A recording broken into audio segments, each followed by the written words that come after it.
Hey, this is Nisa. I had a great time camping out in southern Illinois, and I got some pretty cool videos, so I hope you enjoy watching them as I enjoy talking about them as well.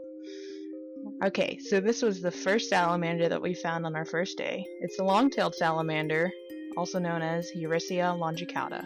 It belongs to the family Plethodontidae, which is perhaps the largest family of salamanders, and what makes them unique is that they are lungless, so they breathe through their skin, and because of that, they can't really survive in polluted areas. So they need really pristine, good quality habitat.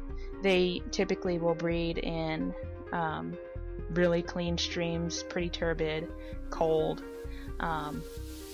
and something that's unique to the genus Eurycia is that their tails make up 2/3 of their body. So you see this one has a really long tail, or maybe you saw it earlier, but yeah. This next one belongs to a whole other family, Ambystomatidae. So this is the spotted salamander, also known as Ambystoma maculatum. And so it's aptly named for the spots that are on its back. So they have a shovel-shaped head. As you can see, this one is a lot more robust than the long-tailed salamander. This guy just didn't want to hold still. But these are spring breeders. They are pretty sizable. They're really big compared to some of their cousins, and they will actually eat some of their cousins if it fits in their mouth.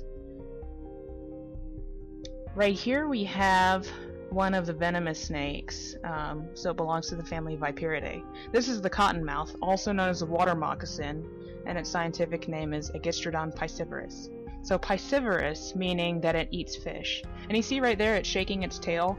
Now, we usually are used to seeing rattlesnakes doing that, but other snakes, like the rat snake even, will shake their tail in dry leaves, so that it'll make some kind of sound that'll deter predators from harassing it. So one of my friends was trying to poke it with a stick to make it pose for a photo, and it didn't want to participate in that kind of thing. But they're really shy, they're not aggressive at all, and they're really quite reserved. They're ambush predators.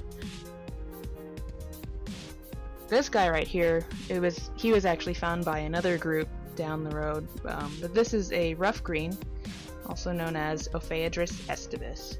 And this is an adult right here. There's another species of the same genus called the smooth green, and the reason why this is called a rough green is because its scales are keeled, meaning that they're kind of slightly peeled back in a way. But anyways, he eats insects, he lives in trees, and really super chill and harmless. This was possibly my favorite find. This is the marbled salamander, also known as Ambystoma opacum. So this is the cousin to the spotted salamander from earlier, but the adults of this species are a bit smaller, so the spotteds will eat these. But if other animals, oh poor little dude, if other animals like a raccoon or a bird try to eat them, they're going to have a bad time because those stripes on the back indicate that it's pretty toxic, like the poison dart frogs. And this is a male, he's really brightly colored right there. And this is another cute find. This is the northern ringneck snake, also known as Diodophis punctatus edwardsi. And when I picked this one up, actually my advisor just handed him to me, he started musking and smelled really bad. Like a few minutes after I handled him, I was like, do y'all smell that snake? And they did. But this guy's also super chill, eats bugs, and definitely not a threat to humans. And here is the largest bald cypress swamp in the northern section. And yeah, that was a rush. Thanks for watching.